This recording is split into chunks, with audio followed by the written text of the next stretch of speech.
Hello everyone, स्वागत है आप सभी का Aryan online classes YouTube channel में। दोस्तों, जैसा कि आप सभी को मालूम हो ही गया होगा कि बिहार बोर्ड ने कक्षा 10वीं के साथ साथ कक्षा 12वीं तक के सभी सब्जेक्ट का मॉडल शीट जारी कर दिया है। और आप सभी को ये भी मालूम होगा कि सभी मॉडल शीट में कोई भी सब्जेक्ट का आंसर नहीं दिया गया है। तो आज की इस वीडियो में हम आप सभी को बताने वाले हैं कक्षा 10वीं मैथ का मॉडल शीट का ऑफिशियली मैथ का मॉडल शीट का सॉल्यूशन, जिसमें हम आप सभी को बताएंगे क्वेश्चन नंबर 51 से लेकर क्वेश्चन नंबर 100 तक के सभी ऑब्जेक्टिव क्वेश्चनों का सॉल्यूशन। पिछले वाला पार्ट जो भी स्टूडेंट नहीं देखेंगे तो चैनल के प्लेलिस्ट में जाके देख सकते हैं। और जो भी स्टूडेंट अभी तक मॉडल पेपर को डाउनलोड नहीं किए हैं तो वीडियो के डिस्क्रिप्शन बॉक्स में एक questionforyexam.com का लिंक दे दिया जाएगा। उस questionforyexam.com वाले लिंक पे क्लिक करके आप सभी मॉडल शीट को डाउनलोड कर सकते हैं। तो आइए हम आप सभी को पहला क्वेश्चन का सॉल्यूशन दिखा देते हैं। है दोस्तों, पहला सवाल है क्वेश्चन 50 में कि आर त्रिज्या वाले गोले के संपूर्ण पृष्ठ का क्षेत्रफल क्या होगा। जैसा कि हम आप सभी को पिछले वाले वीडियो में बता दिए थे कि आर त्रिज्या वाले अर्धगोला का संपूर्ण पृष्ठ का क्षेत्रफल 4 पाई आर स्क्वायर होता है। तो 4 पाई आर स्क्वायर ऑप्शन डी में दिया गया है, अतः क्वेश्चन का सही जवाब ऑप्शन डी होगा। उसके बाद में अगला सवाल है क्वेश्चन 51 में दिया गया है कि यदि 6, 8, 9, x तथा 13 का मान 10 है तो x का मान क्या होगा। यहाँ पे हम लोग x का मान ज्ञात करने के लिए सबसे पहले माद का फॉर्मूला लिखेंगे। आप सभी को मालूम होगा कि माद का एक फॉर्मूला आता है सिग्मा x बटा n। तो यहाँ पे माद का तो मान क्वेश्चन में दे दिया है, कितना दिया गया है तो 10 दिया गया है। आप यहाँ पे 10 लिखेंगे। उसके बाद में सिग्मा x का मतलब होता है कुल प्रेक्षणों का योग। तो कुल प्रेक्षण कितना है तो 6 है, 8 है, 9 है, 1 और 13 है। तो सभी का योग अर्थात सभी को हम लोग जोड़ेंगे। कैसे जोड़ेंगे तो 6 plus 8 plus 9 plus x plus कितना है 13 है, और बटा में है n अर्थात नंबर, और नंबर के माने तो संख्या होता है। तो ये कितनी संख्या है तो 1, 2, 3, 4 और 5 है। तो यहाँ पे हम लोग 5 से क्या करेंगे भाग लगाएंगे। उसके बाद में हम ये सभी संख्याओं को जोड़ेंगे सिवाय x को छोड़कर। तो सभी संख्याओं को जोड़ देंगे ना तो ये 36 प्लस x हो जाएगा बराबर। इसको हम लोग क्या करेंगे कि 10 में 5 से मल्टीप्लिकेशन करेंगे तो 10 पचे कितना होता है 50 होता है ना। तो अब आप क्या करेंगे कि x बराबर अगर आप 50 लिख देते हैं तो यहाँ पे है प्लस 36 बराबर के उधर जाकर माइनस 36 हो जाएगा। आप सभी को मालूम होगा कि 50 में से 36 को माइनस करते हैं ना तो कितना बचता है 14 बचता है। अतः क्वेश्चन का सही जवाब ऑप्शन डी होगा 14। तो अगला सवाल है क्वेश्चन 52 में कि यदि शंकु की ऊंचाई और त्रिज्या दोगुनी हो जाती है तो शंकु का आयतन क्या होगा। आप सभी को बता दें कि शंकु का आयतन क्या होता है। तो शंकु का आयतन होता है दोस्तों 1/3 पाई आर स्क्वायर एच, ये होता है शंकु का आयतन। अब सवाल में बोला गया है कि यदि शंकु की ऊंचाई और त्रिज्या दोगुनी कर दी जाए, यानी 1/3 को सेम टू सेम लिखेंगे, पाई को सेम टू सेम लिखेंगे, और जहाँ पे r का मान होगा वहाँ पे हम लोग क्या करेंगे 2r करेंगे, और इसका करेंगे स्क्वायर अर्थात दोगुनी करेंगे। गुने h है तो यहाँ पे हम लोग क्या करेंगे 2h कर देने वाले हैं। तो इसको अब हम लोग सॉल्व करेंगे तो 1/3 पाई और 2 का स्क्वायर कितना होगा तो 2 दूनी 4 आर स्क्वायर और गुने 2h होगा। आप इसे ऐसे लिख सकते हैं 1/3 पाई और ये 4 दूनी कितना हो जाएगा 8 आर स्क्वायर एच होगा। इसको आप ऐसे भी लिख सकते हैं कि 8 1/3 पाई आर स्क्वायर एच। तो अगर आप 1/3 पाई आर स्क्वायर एच और 8 1/3 पाई आर स्क्वायर एच को देखेंगे तो ये कितना गुना है तो ये 8 गुना है। अतः क्वेश्चन का सही जवाब ऑप्शन डी होगा 8 गुना। उसके बाद में अगला सवाल है क्वेश्चन 53 में कि निम्नलिखित वितरण के लिए यहाँ पे वर्ग अंतराल दे दिया गया है और बराबरता भी दे दिया गया है। तो ये वर्ग अंतराल और बराबरता के माध्यम से आप सभी को निम्नलिखित वर्ग का सीमा क्या होगा, बहुलक वर्ग सीमा। यहाँ पे आप सभी को बहुलक ज्ञात करना होगा। आप सभी को मालूम होगा कि अधिकतम बराबरता का जो मान होता है वही क्या होता है तो बहुलक होता है। तो यहाँ पे अधिकतम बराबरता का मान 22 दिया गया है, और 22 का वर्ग सीमा क्या है तो ये 15 से 20 है। तो 15 से 20 में छोटी वाली संख्या को हम लोग ले लेंगे तो छोटी वाली संख्या 15 है। अतः क्वेश्चन का सही जवाब ऑप्शन ए होगा 15। उसके बाद में अगला सवाल है क्वेश्चन नंबर 54 में कि निम्नलिखित में से कौन सा आलेख द्वारा निर्धारित नहीं किया जा सकता है। यहाँ पे 4 ऑप्शन दिया जा रहा है, इसमें आप सभी को बताना होगा कि कौन ऐसा ऑप्शन है जिसको आलेख के द्वारा हम लोग निर्धारित नहीं कर सकते हैं। तो क्वेश्चन नंबर 54 का बिल्कुल सही जवाब ऑप्शन ए होगा। माद अर्थात मीम को आलेख द्वारा निर्धारित नहीं किया जा सकता है। और इसके बाद में अगला सवाल है क्वेश्चन 55 में कि दो घनों का आयतनों का अनुपात 1:27 है, तो उनके कोरों का अनुपात क्या होगा। आप सभी को मालूम होगा कि घन का आयतन क्या होता है, तो दोस्तों भुजा का क्यू होता है। तो यहाँ पे आयतन का अनुपात 1:27 है, तो आप क्या करेंगे 1:27 में क्यू रूट अंडर लगा देंगे, क्यू रूट अंडर, ठीक है। आप उसके बाद में गुणनखंड करेंगे तो एक गुणनखंड आप 1 गुने 1 कर सकते हैं, 27 को कर सकते हैं, 3 तिहाई 9 त्रिका 27, तो डबल 1 का 1 होगा, अनुपात को अनुपात लिखेंगे हम लोग, और डबल यहाँ पे ट्रिपल 3 का क्या होगा 1 3 हो जाएगा। तो क्वेश्चन का सही जवाब क्या आने वाला है, तो 1:3 होगा। तो 1:3 ऑप्शन सी में दिया जा चुका है, अतः क्वेश्चन का सही जवाब ऑप्शन सी हो जाएगा।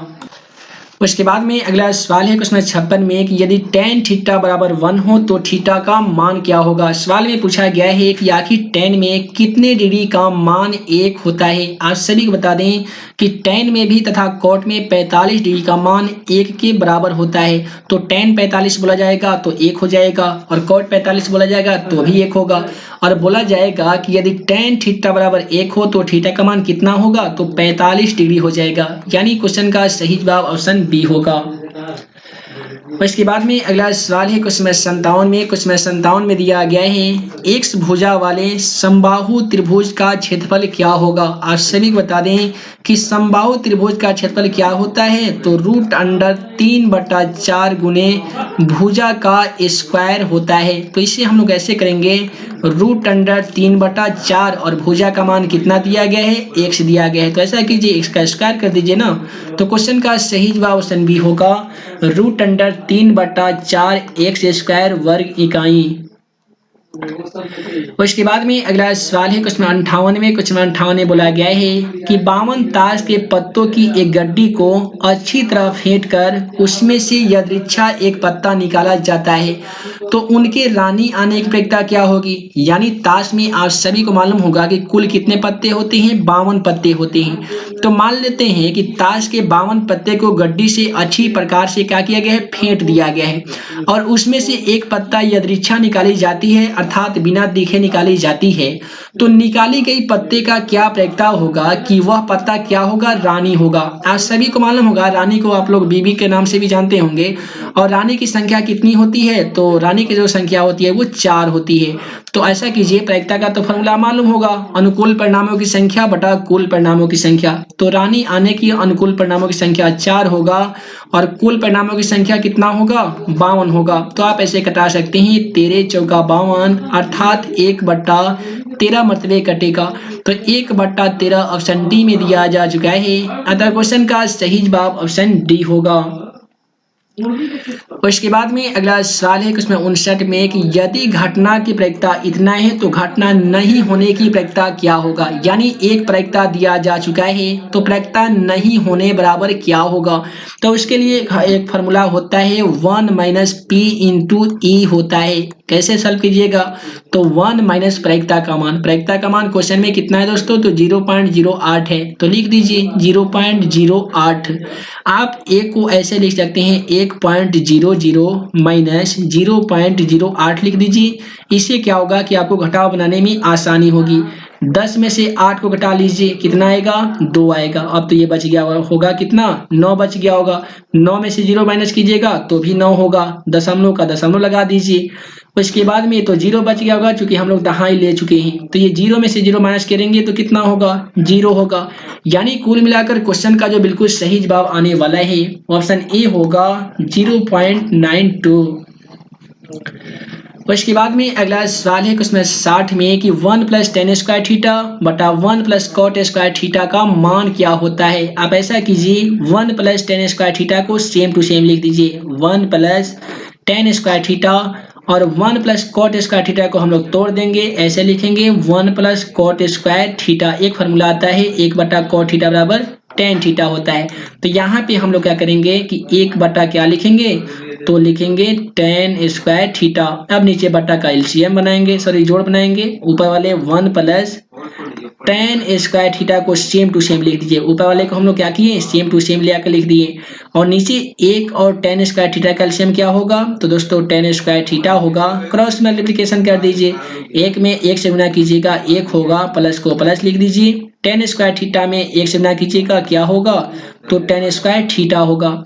अब यहाँ पे क्या करना होगा कि 1 प्लस टेन स्क्वायर थीटा गुना कीजिएगा, तो बड़ा वाला बटा ये है, गुना कीजिएगा तो नीचे वाला टेन स्क्वायर थीटा कहाँ जाएगा, ऊपर आ जाएगा टेन स्क्वायर थीटा।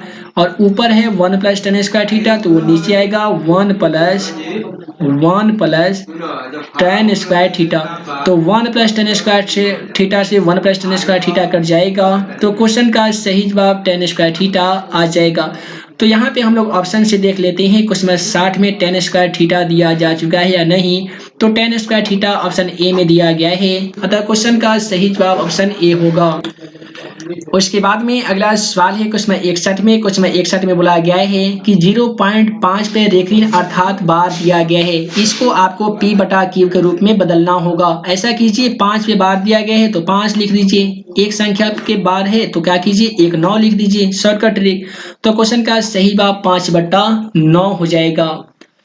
उसके बाद में अगला सवाल है क्वेश्चन 62 में कि बहुपद 2x square plus 5x minus 12 का घात क्या होगा। अगर आप इस समीकरण को देखेंगे, इस बहुपद को देखेंगे ना, तो ये दो घात वाला बहुपद है।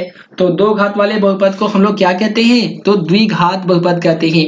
तो द्विघात बहुपद के माने ही होता है दो घात वाला बहुपद। तो यहाँ पे 2x square plus 5x minus 12 में घातों की संख्या कितनी है, 2 है, अतः क्वेश्चन का सही जवाब ऑप्शन बी होगा। उसके बाद में अगला सवाल है क्वेश्चन 63 में कि रूट अंडर 7 है, अर्थात रूट अंडर 7 जो है वो कौन सी संख्या है। आप सभी को बता दें कि रूट अंडर 2 को कोई भी वर्गमूल नहीं होता है, तो यह अपरिमेय संख्या हो गया। रूट अंडर 3 का भी वर्गमूल नहीं होता है, तो ये भी अपरिमेय संख्या हो गया।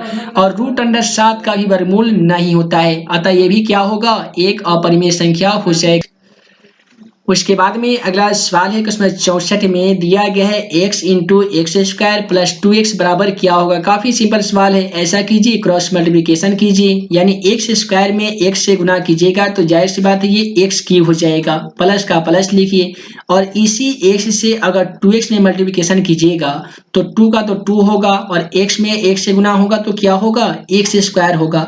तो x cube plus 2x square option A में दिया गया है, x cube plus 2x square, अतः क्वेश्चन का सही जवाब ऑप्शन ए होगा।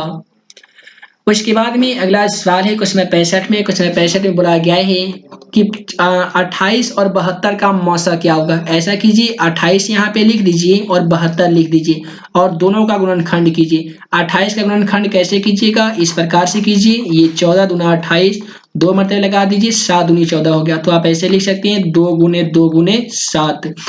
उसी प्रकार से 72 का गुणनखंड कीजिए, कैसे कीजिएगा, तो 36 दूना 72, ये 18 दूनी 36 हो जाएगा, ये 9 दूनी 18, ये 3 तिहाई 9 होगा। आप ऐसे लिखेंगे 2 गुने 2 गुने 2 गुने 3 गुने 3, 3 तिहाई 9, 9 दूनी 18, 18 दूनी 36 दूनी 72। और एचसीएफ अर्थात मौसा का मानी होता है जो भी संख्या जो दोनों में कॉमन आ गई हो तो समझ लीजिए कि वह मौसा अर्थात एचसीएफ है। तो दोनों में मिलने वाली संख्या क्या है, एचसीएफ अर्थात मौसा बराबर 2 गुने 2 है। तो 2 दूनी कितना होता है, 4 होता है ना। तो क्वेश्चन का सही जवाब ऑप्शन सी होगा, 4। उसके बाद में अगला सवाल है क्वेश्चन 66 में कि बहुपद x square minus x plus 1 के शून्यकों का योग क्या होगा। मेट्रिक एग्जाम में कई बार शून्यकों का योग पूछ लिया जाता है या शून्यकों का गुणनफल पूछ लिया जाता है। प्रत्येक स्थिति में आपको बिल्कुल सही जवाब बनाना होगा। शून्यकों का योग को हम लोग कहते हैं अल्फा प्लस बीटा, जिसका फॉर्मूला -b/a होता है। तो यहाँ पे हम लोग क्या करेंगे, माइनस और b का मान तो ऑलरेडी माइनस में है 1, तो आप माइनस इंटू माइनस 1 लिखेंगे, और a का मान कुछ भी नहीं है तो a का मान भी आप 1 लिखेंगे। तो माइनस और माइनस मिलकर ये प्लस हो जाएगा, और नीचे तो ऑलरेडी 1 है, तो 1/1 कितने मरतबे कटेगा, 1 मरतबे कट जाएगा। अतः क्वेश्चन का सही जवाब ऑप्शन ए होगा, 1। उसके बाद में अगला सवाल है क्वेश्चन 66 में। क्वेश्चन 66 में बोला गया है कि बहुपद x square minus x plus 1 के शून्यकों का योग क्या होगा। तो शून्यकों का योग को हम लोग अल्फा प्लस बीटा कहते हैं, जिसका फॉर्मूला होता है माइनस बी बटा ए। तो यहाँ पे क्या कीजिएगा कि बी का मान देखिए, यहाँ पे मिलेगा आपको बी का मान कुछ भी नहीं है ना, तो हम लोग एक मानेंगे, क्या चीज में है, माइनस में है। तो माइनस का फॉर्मूला का हम लोग माइनस लिखेंगे और फिर लिखेंगे माइनस एक, जो कि बी का मान है। उसके बाद में ए का मान, तो ए का मान तो यहाँ पे देखेंगे तो कुछ भी नहीं है, ठीक है, एक से स्क्वायर गुणांक कुछ भी नहीं है, तो हम लोग क्या मानेंगे, एक मानेंगे। अब यहाँ पे देखिए माइनस एक और माइनस एक मिलकर प्लस एक होगा, और बट्टा में भी कितना है, एक है। तो एक से एक कितने मरतबे कटता है, तो एक मरतबे कट जाता है। अतः क्वेश्चन का सही जवाब ऑप्शन ए हो जाएगा। उसके बाद में अगला सवाल तो काफी सिंपल है। सवाल में बोला गया है रूट अंडर 2 का स्क्वायर माइनस 2 बराबर क्या होगा। ऐसा कीजिए, रूट अंडर 2 का स्क्वायर है ना, तो स्क्वायर कीजिए और माइनस 2 दिया गया है। स्क्वायर से रूट कट जाएगा तो केवल 2 बचेगा, माइनस 2 है। 2 में से 2 घटा लीजिएगा तो कितना बचेगा, 0 बचेगा ना। तो क्वेश्चन का सही जवाब ऑप्शन बी होगा 0। और इसके बाद में अगला सवाल है क्वेश्चन नंबर 68 में। क्वेश्चन नंबर 68 तो काफी सिंपल है, उम्मीद है आप सभी को इसका आंसर मालूम होगा। कैसे बनाइएगा, x प्लस वाई बराबर 3 और 3x माइनस 2y बराबर 4 है। ये दोनों समीकरणों को हल करना होगा। पहले हम लोग लिख लेते हैं x प्लस वाई बराबर 3, दूसरा समीकरण है 3x माइनस 2y बराबर 4 है। तो ऐसा कीजिए, इसमें हम लोग 2 से गुना कर देते हैं और इसमें 1 से गुना कर देते हैं, ठीक है। तो x में 2 से गुना कीजिएगा तो 2x होगा, प्लस y में 2 से गुना कीजिएगा तो कितना होगा, 2y हो जाएगा, बराबर ये 3 दूनी 6 होगा। उसी प्रकार से 3x माइनस 2y बराबर 4 में गुना कीजिएगा 1 से, तो कोई परिवर्तन नहीं होगा, सेम टू सेम लिखना होगा। 3x माइनस 2y बराबर 4 लिखना होगा। अब क्या कीजिए, प्लस 2y से माइनस 2y को कैंसिल कीजिए और 3x और 2x मिलकर कितना होगा, तो 3 2 5x हो जाएगा। उसी प्रकार से 6 और 4 10 हो जाएगा। अब इसे आप ऐसे लिख सकते हैं, x बराबर 10 लिखिएगा तो 5 गुना में है, यहाँ पे आकर भाग में हो जाएगा और ये 5 दूनी 10, आपका x का मान 2 आ जाएगा। तो यहीं से अगर ऑब्जेक्टिव क्वेश्चन में मैट्रिक एग्जाम में पूछा जाएगा ना, तो x का मान 2 मिल गया है, तो देखेंगे तो x का मान 2 ऑप्शन ए में दिया गया है, बी में नहीं दिया गया है तो बी गलत हो गया, सी में नहीं दिया गया, सी गलत हो गया, डी में भी नहीं दिया गया तो डी भी गलत हो गया। क्वेश्चन का तो सही जवाब हमारा ऑप्शन ए आ ही गया है। चलिए y का मान भी निकाल कर बता देते हैं। तो आप लिखेंगे कि y का मान समीकरण 1 में रखने पर, क्या कीजिए, सॉरी x का मान समीकरण 1 में रखने पर, तो x का मान समीकरण 1 में रख दीजिएगा, y का मान ऑलरेडी 1 आ जाएगा। उम्मीद है कि आप सभी तो इतना कर ही सकते हैं। उसके बाद में अगला सवाल देख लीजिए। क्वेश्चन 69 में बोला गया है कि यदि बहुपद Y square minus Y minus 6 के शून्यक अल्फा तथा बीटा है तो अल्फा इंटू बीटा का मान क्या होगा। काफी सिंपल सवाल है। अल्फा इंटू बीटा बराबर भी एक फॉर्मूला आता है जिसको हम लोग बोलते हैं सी बटा ए, ठीक है, क्या बोलते हैं, सी बटा ए बोलते हैं। तो यहाँ पे अगर आप सी की मान की बात करें तो -6 दिया गया है, तो आप लिखेंगे -6 और बटा ए का मान, तो वाई स्क्वायर का गुणांक तो कुछ भी नहीं है तो हम लोग 1 मानेंगे। तो अगर -6 में 1 से भाग लगा भी दीजिएगा तो कितना होगा, -6 होगा ना। तो इसीलिए क्वेश्चन का सही जवाब ऑप्शन बी होगा। और इसके बाद में अगला सवाल देख लीजिए। क्वेश्चन 70 में दिया गया है कि द्विघात समीकरण x² - 5x - 300 = 0 का विविक्तर क्या होगा। एक चीज याद रखिएगा, विविक्तर पूछे, प्रकृति पूछे या विवेचक पूछे, प्रत्येक स्थिति में आपको d निकालना पड़ता है। इसके लिए एक फार्मूला होता है b² - 4ac। तो b की मान की बात करें तो -5 दिया गया है ना, तो लिख दीजिए -5 का स्क्वायर माइनस 4 गुने a का मान, तो a का ये 1 से का गुणांक कुछ भी नहीं है तो a का मान आप 1 मानेंगे, गुने c का मान, तो c का तो मान -300 है ना, तो लिख दीजिए -300।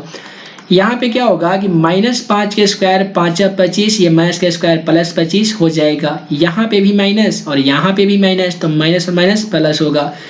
300 में 4 से गुना कीजिएगा तो 4 × 1200 हो जाएगा। उसके बाद में क्या करना है, तो 1200 में 25 को ऐड कर लीजिए, कितना हो जाएगा, 1225 जाएगा। तो 1225 ऑप्शन ए में दिया जा चुका है, अतः क्वेश्चन का सही जवाब ऑप्शन ए होगा। उसके बाद में अगला सवाल है क्वेश्चन 71 में। उम्मीद है कि आप सभी को इसका आंसर तो मालूम ही होगा। समांतर श्रेणी root under 18 root under 50 root under 98 root under 162 का सारवंतर क्या होगा।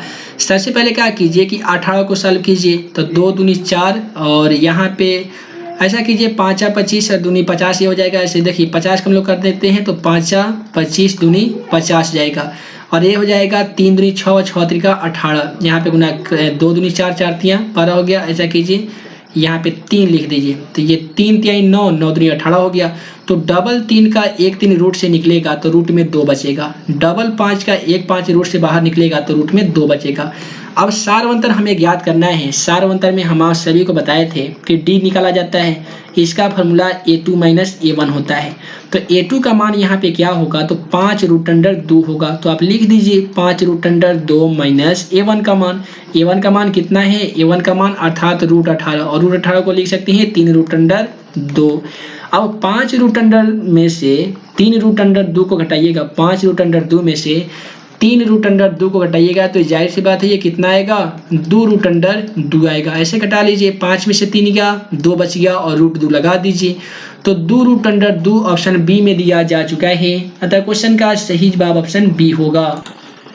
उसके बाद में अगला सवाल देख लीजिए क्वेश्चन 72 को। दिया गया है यदि वाई स्क्वायर प्लस 1 बटा वाई स्क्वायर बराबर 14 हो तो वाई प्लस 1 बटा वाई बराबर क्या होगा। तो ऐसा कीजिए इसको a प्लस बी के फॉर्मूला पे तोड़िए। ए स्क्वायर प्लस 2ab होता है ना तो लिख दीजिए 1 बटा ऐसा लिखिए। इसको माइनस कर देते हैं हम लोग, ठीक है। हम लोग a माइनस बी के फॉर्मूला पे बैठाते हैं तो ये होगा ए स्क्वायर माइनस 1 बटा 2 वाई स्क्वायर, ठीक है। तो ये हो गया A square minus B square plus में होते हैं 2ab यानी 2 गुने a का मान y और गुने b का मान 1 बटा y और बराबर में क्या कीजिए यहाँ पे 14 दिया गया है ना तो 14 लिख दीजिए और यहाँ पे 2 जोड़े हैं हम लोग तो यहाँ पे भी क्या करेंगे 2 को जोड़ देंगे तो ये कितना हो जाएगा 14 2 16 हो जाएगा।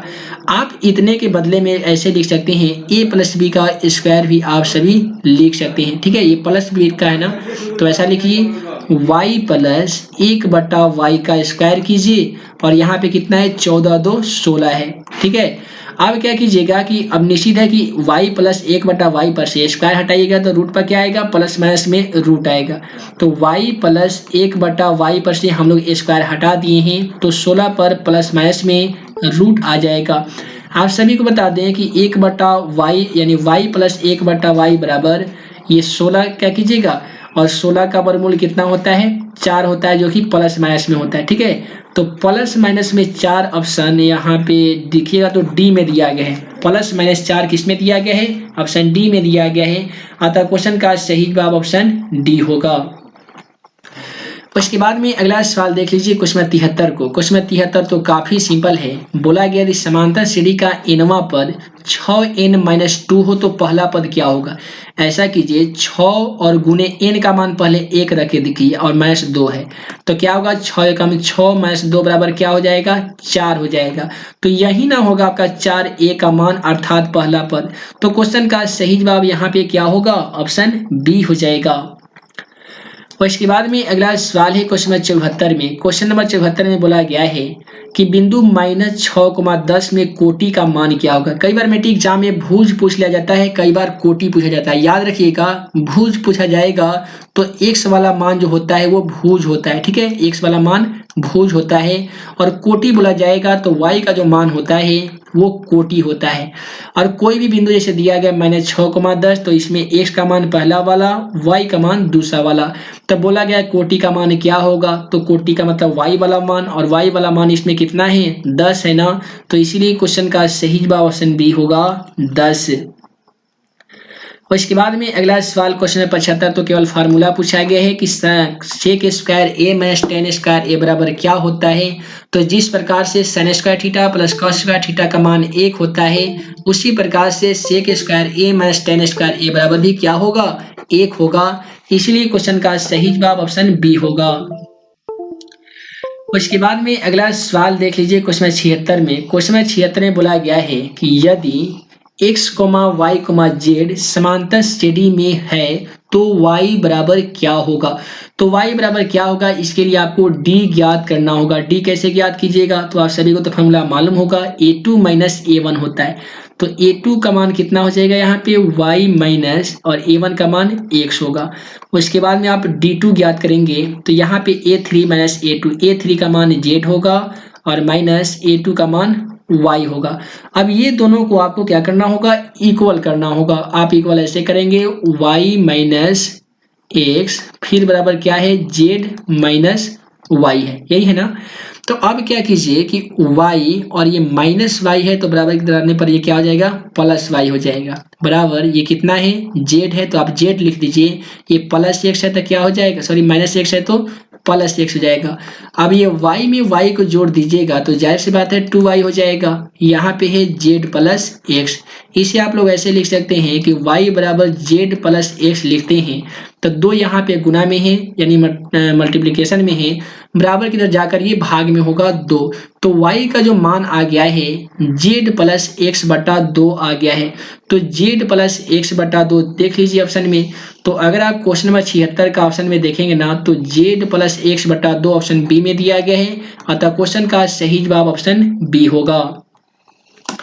और इसके बाद में अगला सवाल काफी सिंपल है कि साइन ए गुने कोसेक ए बराबर क्या होगा। चाहे तो आप ऐसे बना सकते हैं, साइन ए का फॉर्मूला होता है p बटा एच गुने कोसेक ए का फॉर्मूला h बटा p होता है। p से p को कटा दीजिए एक मरतबे और a से h को कटा दीजिए एक मरतबे। तो 1 बटा a कट के कितना आता है, 1 आता है। या ऐसे याद कीजिए साइन थीटा गुने कोसेक थीटा का फॉर्मूला आता है 1। अतः दोनों नियमों से क्वेश्चन का सही जवाब कितना आएगा, 1 आ जाएगा। उसके बाद में अगला सवाल है क्वेश्चन 78 में कि बिंदु ए में दिया गया 6,0, बी में दिया गया 14,0 और 16,8 से बने त्रिभुज एबीसी का क्षेत्रफल क्या होगा। तो क्वेश्चन नंबर 78 का बिल्कुल सही जवाब ऑप्शन ए आएगा। हम सॉल्व किए थे, इसका आंसर कितना आया था, 32 इकाई आया था। आप सभी कैसे सॉल्व करेंगे, तो एक फॉर्मूला आता है 1/2 into x1 into y2 minus y3 plus में होते हैं x2, उसके बाद में होते हैं y3 minus y1 plus x3, उसके बाद में होते हैं y1 माइनस y2 यानी 23, 31, 12 होते हैं। ठीक है, ये हो गया आपका त्रिभुज का फॉर्मूला। यहाँ पे क्या कीजिए, ये x1 का मान होगा, दूसरा y1 का मान हो जाएगा, ये x2 दूसरा y2, ये होगा x3 दूसरा हो जाएगा y3 का मान। तो 1/2 को सेम टू सेम लिख दीजिए। x1 का मान चाहिए तो 6 लिखिए, उसके बाद में y2 का मान यहाँ पे 0 है और माइनस y3 का मान कितना है तो 8 है, प्लस x2 का मान देख लीजिए यहाँ से कितना है 14 है ना, तो 14 लिखेंगे। उसके बाद में y3 का मान दोस्तों कितना है तो 8 है, आप 8 लिखेंगे माइनस y1 का मान, तो y1 का मान आपको 0 मिलेगा तो आप 0 लिख दीजिए। प्लस में आपको चाहिए x3 का मान 16 है इंटू y1 का मान ऑलरेडी 0 है, माइनस y2 का मान भी क्या है 0 है।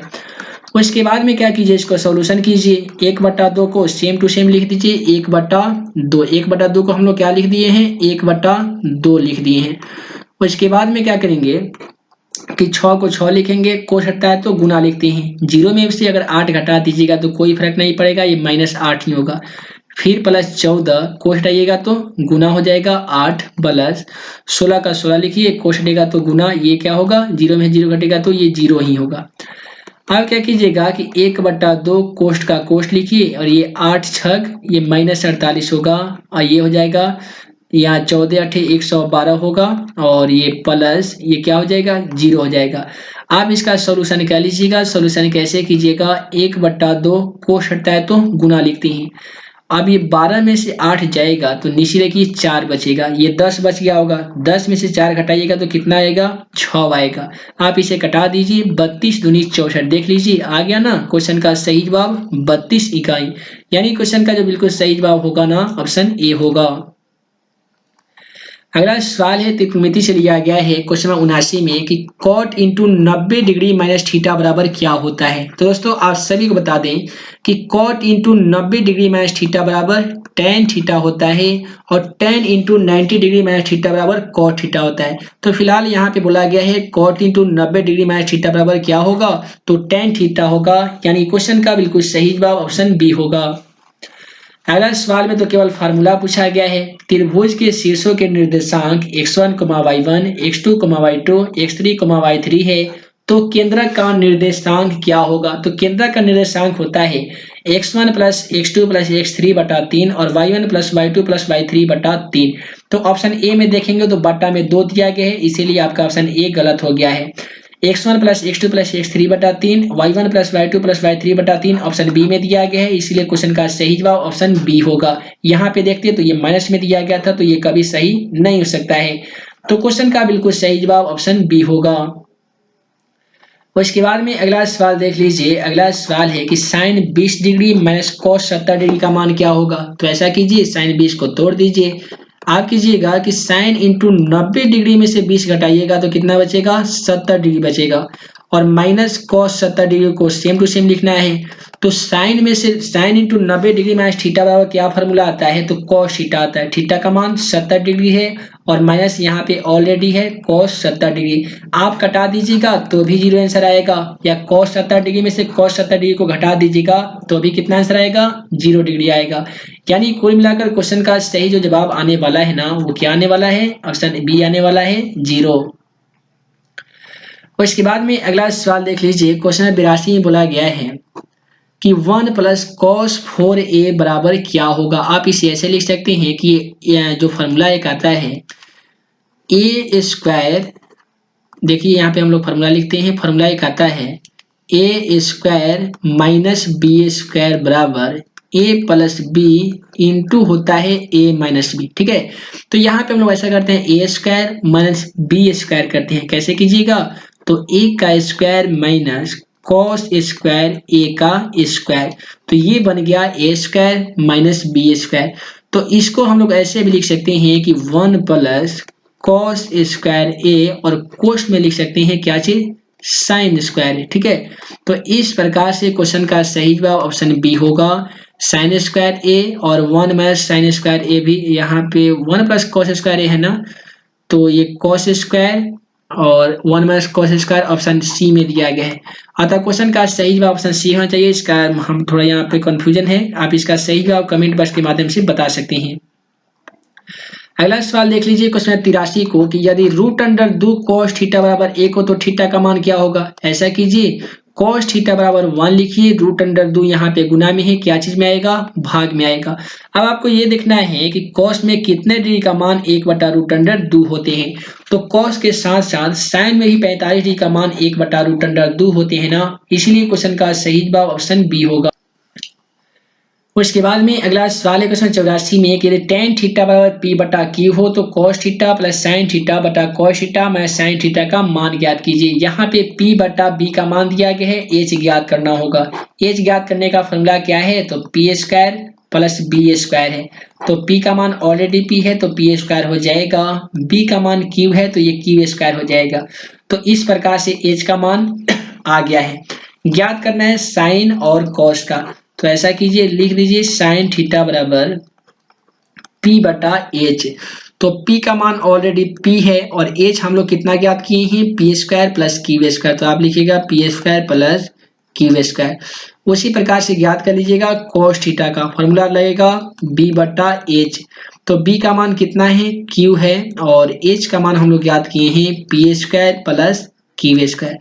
अब यही साइन थीटा और cos थीटा का मान आपको इसमें रखकर बना लेना है, और क्वेश्चन का जो बिल्कुल सही जवाब आ जाएगा ऑप्शन बी आएगा, q प्लस पी बटा क्यू माइनस पी। उसके बाद में अगला सवाल देख लीजिए क्वेश्चन नंबर 85 में दिया गया यदि सेक ए बराबर 15 बटा 7 हो तो साइन ए बराबर क्या होगा? आप सभी को मालूम होगा कि सेक ए का फॉर्मूला क्या होता है? b बटा एच होता है, और साइन ए का तो होता है p बटा एच। तो यहाँ पे एच का तो मान हम लोग साथ बैठा ही सकते हैं, लेकिन p का मान कहाँ से बैठाएंगे? तो सबसे पहले हम लोग p ज्ञात करेंगे। p ज्ञात करने का formula root under H square minus B square, जिसको हम लोग बोल सकते हैं कर्ण का स्क्वायर माइनस आधार का स्क्वायर। तो h का मान कितना है? आप लोग ऐसे लिख सकते हैं, यहाँ पे h बटा b होता है। देखिए यहाँ पे हम लोग गलती कर दिए हैं, फॉर्मूला h बटा क्या होता है? b होता है। तो h का मान यहाँ पे लिख सकते हैं 25। अब हम लोग इस फॉर्मूला के माध्यम से बनाएंगे, तो h का मान 25 है, तो 25 का स्क्वायर करेंगे, यहाँ पे 25 का स्क्वायर माइनस 7 का स्क्वायर। आप सभी को बता दें कि 25 का स्क्वायर कितना होता है? तो 625 होता है। 7 का स्क्वायर 49 होता है। 625 में से 49 हटाइएगा, निश्चित है 576 बचेगा।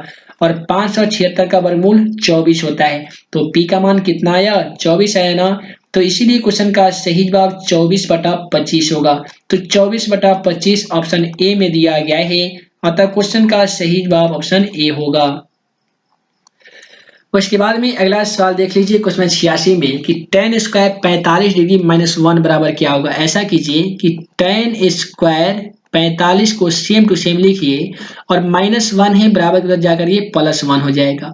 उसके बाद में tan स्क्वायर 45 डिग्री है तो tan 45 का मान ऑलरेडी 1 होता है, तो 1 का स्क्वायर कीजिए और ये +1 है तो इधर फिर से ला दीजिए, -1 हो जाएगा। 1 का स्क्वायर 1 -1 कितना होगा, तो 86 का बिल्कुल सही जवाब 0 आने वाला है। तो इसलिए क्वेश्चन का सही जवाब ऑप्शन बी होगा।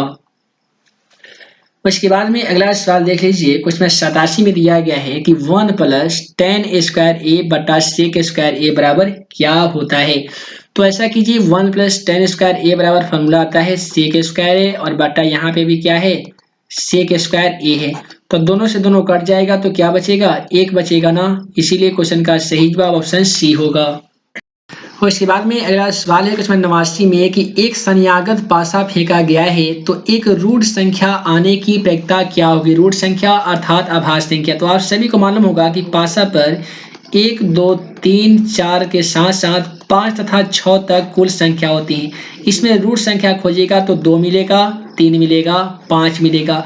तो रूट संख्या कितना हो गया, 3 हो गया है।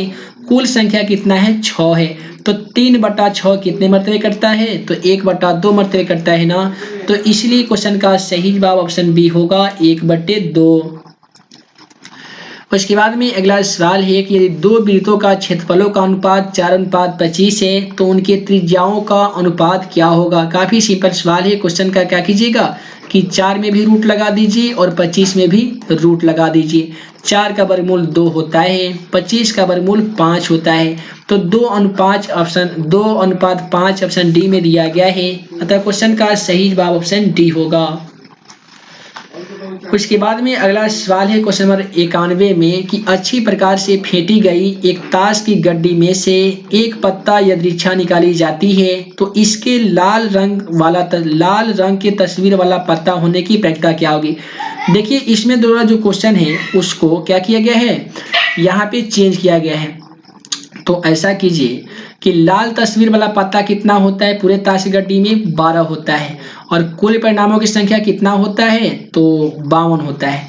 तो ऐसा कीजिए कटा दीजिए, 6 दूनी 12 और 26 दूनी 52। तो यहाँ पे अगर देखिएगा केवल लाल रंग के तस्वीर वाला पत्ता, तो कुल परिणाम लाल रंग के तस्वीर वाला के कितना होगा, 6 होगा। ठीक है, क्योंकि उसमें चीड़ का होता है और लाल रंग का होता है। और केवल तस्वीर का बात करें हम लोग तो तस्वीर वाला पत्ता पूरे ताश में होते हैं 12 और लाल तस्वीर वाले होते हैं 6 और काला तस्वीर वाले 6 होते हैं। तो क्वेश्चन में केवल लाल तस्वीर दिया है तो लाल तस्वीर वाले की संख्या कितना होगा, 6 होगा, कुल संख्या 52 होगा। तो इसको कटा दीजिए 3 मरतबे, ये 26 मरतबे। तो ऊपर बच गया 3 और नीचे आ गया कितना, 26। तो 3/26 ऑप्शन डी में दिया गया है, अतः क्वेश्चन का सही जवाब ऑप्शन डी होगा। अगला सवाल देख लीजिए क्वेश्चन 52 में दिया गया है 92 में कि यदि किसी बटन का माध्य और माध्यक क्रमशः 4.6 और 4.8 है तो बहुलक क्या होगा। बहुलक का काफी सिंपल फॉर्मूला आता है, बहुलक बराबर वह होते हैं 3 गुणे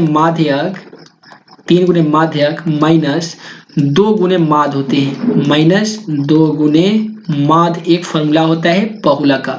तो ऐसा कीजिए 3 गुणे माध्य कर दीजिए, माध्य का मान 4.6 है, 4.6 फिर माइनस 2 गुणे माध्य कीजिए, 2 गुणे 4.8।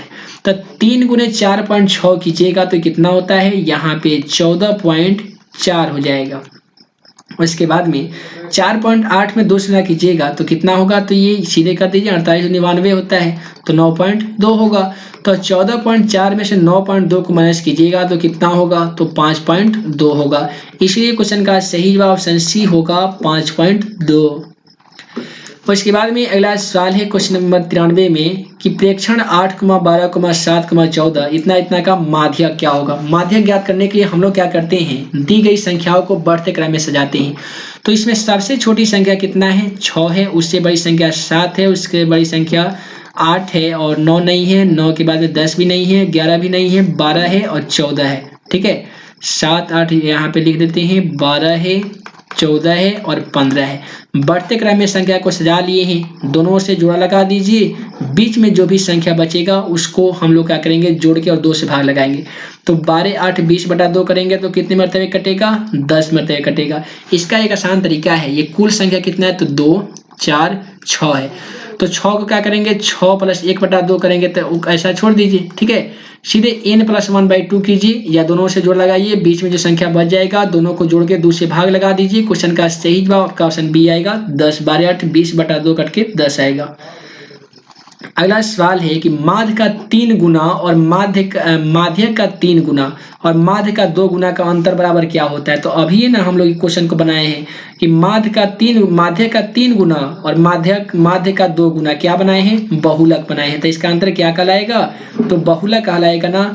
यानी क्वेश्चन का सही जवाब ऑप्शन सी होगा, मोड अर्थात बहुलक। उसके बाद में अगला सवाल है कि एक घड़ी की मिनट वाली सुई 1 मिनट में कितना डिग्री का कोण बनाती है। काफी सिंपल सवाल है। क्वेश्चन नंबर 93 आप सभी को बता दें कि 1 मिनट में घड़ी का सुई 6 डिग्री का कोण बनाती है और 60 मिनट में कितना बनाती है, 360 बनाती है। तो कटा दीजिए, 0 से 0 कटेगा और 6 1 36 तो कितना बचेगा, 6 बचेगा ना। तो इसीलिए क्वेश्चन का सही जवाब क्या होगा, 6 हो जाएगा। है दोस्तों, अगला सवाल है कि आधार की त्रिज्या r तथा ऊंचाई h वाले लंबवृत्तीय बेलन का आयतन क्या होता है। क्वेश्चन का सही जवाब ऑप्शन डी होगा। बेलन का आयतन πr² h होता है और वक्रपीठ या संपूर्ण पृष्ठ का क्षेत्रफल 2πr/h होता है। तो क्वेश्चन का सही जवाब ऑप्शन डी हो जाएगा। उसके बाद में अगला सवाल है क्वेश्चन 97 में कि समबाहु त्रिभुज ABC में AD लंब BC है तो AD² बराबर क्या होगा। तो 97 का बिल्कुल सही जवाब 3CD² हो जाएगा। उसके बाद में अगला सवाल में फार्मूला पूछा गया है कि r त्रिज्या वाले अर्धगोले का वक्रपृष्ठ का क्षेत्रफल क्या होता है। तो r त्रिज्या वाले अर्धगोले का वक्रपृष्ठ, देखिए गोला का वक्रपृष्ठ का क्षेत्रफल 4πr² होता है। तो जब अर्धगोला यानी इसको आधा कीजिएगा तो जाहिर सी बात है 2 मरतबे कटेगा तो 2πr² ही ना होगा। तो क्वेश्चन का सही जवाब ऑप्शन सी होगा। उसके बाद में अगला सवाल है क्वेश्चन नंबर 99 में कि दी गई आकृति में वृत्त का केंद्र O है, कोण AOC बराबर 130 डिग्री है, तो कोण OAC बराबर क्या होगा। तो क्वेश्चन नंबर 99 में क्या कीजिएगा कि एक चीज तो आपको मालूम है कि ये जो त्रिभुज है, दोनों कोण जो पूछा गया है इसमें से एक कोण बताना है, ठीक है। तो ये जो तो कोण होगा इसी का मान जोड़ने पर 130 में उसका मान जोड़ेंगे तो कितना के बराबर होगा, 180 डिग्री का बराबर होगा। तो दोनों को हम लोग x मान लेते हैं तो लिखेंगे x प्लस फिर तीसरा कोण कितना है 130 है तो 130 लिख लेते हैं, बराबर क्या लिखेंगे 180 डिग्री लिखेंगे। x और x को मिला देंगे तो 2x बनेगा प्लस बनेगा 130 बराबर 180 डिग्री। फिर लिखेंगे 2x बराबर 180 डिग्री तो प्लस 130 है तो क्या होगा माइनस 130 हो जाएगा।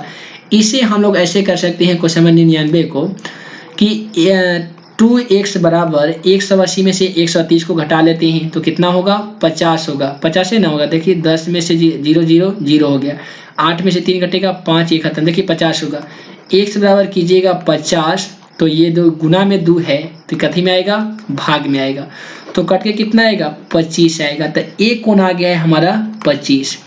उसके बाद में 130 में 25 स्क्वायर कीजिए तो 130 प्लस 25 मिल गया कितना होता है तो 505 हो जाएगा, 3 2 5 हो गया और 1 हो गया। और 180 में से 155 को माइनस कीजिए, आपका क्वेश्चन का आंसर आ जाएगा। देखिए 10 में से 5 घटता है तो 5 बचता है, ये 7 में से 5 घटता है तो कितना बचता है तो 7 में से 5 घटेगा 2 बचेगा और ये 1 से 1 0 हो जाएगा। तो यहाँ पे क्वेश्चन का जो बिल्कुल सही जवाब आने वाला है वो 25 डिग्री होगा और 25 डिग्री कोई भी ऑप्शन में नहीं दिया गया है, इसलिए क्वेश्चन का सही जवाब हमारा ऑप्शन डी होगा। उसके बाद में अगला सवाल क्वेश्चन 100 को देख लीजिए। न्यू क्वेश्चन है और पिछले छोटा वाला क्लास से क्वेश्चन लिया गया है कि 14 का मिलान चिन्ह क्या होगा। तो ये जो टैली मार्क होता है, अगर 5 को मारना है जैसे कि ये 4 हो गया और 5वां इसको हम लोग ऐसे काटते थे, इसको हम 5 गिनती करते हैं। तो इसमें देखिएगा तो ये तो 14 है नहीं, ये भी 14 नहीं है, ये भी 14 नहीं है। देखिए यहाँ पे 4 और 1 5 हो गया, 5 10 हो गया, 10 4 14 हो गया, इसीलिए क्वेश्चन का सही जवाब ऑप्शन डी होगा। तो ये दोस्तों वीडियो लंबी ना हो, जिस कारण मैं इस वीडियो को यहीं पे एंड करता हूँ। उम्मीद है कि आप सभी को इस वीडियो के माध्यम से जितने भी ऑब्जेक्टिव क्वेश्चनों का सलूशन बताया गया है वो सभी क्वेश्चन का सलूशन आप सभी को समझ में आ गया होगा। वीडियो पसंद आया हो तो वीडियो को लाइक करें, अपने दोस्तों में शेयर करें। ऐसे ही नए नए वीडियो पाने के लिए हमारे YouTube channel math and magic tips को सब्सक्राइब करना बिल्कुल ना भूलिएगा। जब इसने अभी तक हमारे द्वारा बनाए गए मोबाइल एप्लीकेशन को इंस्टॉल नहीं किया है तो जाइए प्ले स्टोर में सर्च कीजिए मैथ एंड मैजिक टिप्स और वहां पे दिए गए एप्लीकेशन को इंस्टॉल कीजिए और उससे स्टडी करके आप मैट्रिक एग्जाम में काफ़ी अच्छे खासे मार्क्स ला सकते हैं। तो हे दोस्तों, मैं मुकीम अंसारी जल्द मिलूंगा अगले वीडियो में नए भी क्वेश्चन के साथ। तब तक के लिए वीडियो देखने के लिए बहुत बहुत धन्यवाद।